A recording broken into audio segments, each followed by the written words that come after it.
This is the step-by-step demonstration of how to install the GIVI TN7710 engine guards on your KTM 790 adventure bike. Before you begin, check to be sure you have all the parts and hardware shown here. The side we're going to show you is a little more difficult because you'll have to remove the brake pedal lever as part of the installation process. Instructions for the other side will be the same, except nothing will have to be removed.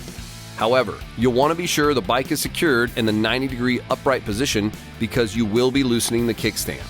Notice this original rubber part. You're going to leave that in place and insert a spacer into it. Then attach the guard as shown, using a long bolt with a lock washer and thin standard washer and nut.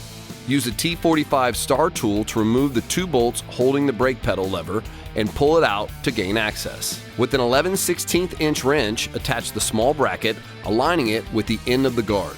Remove the two bolts on the kick plate with a T27 star tool and attach the bracket, adding a rubber spacer, a standard washer, and a lock washer in front.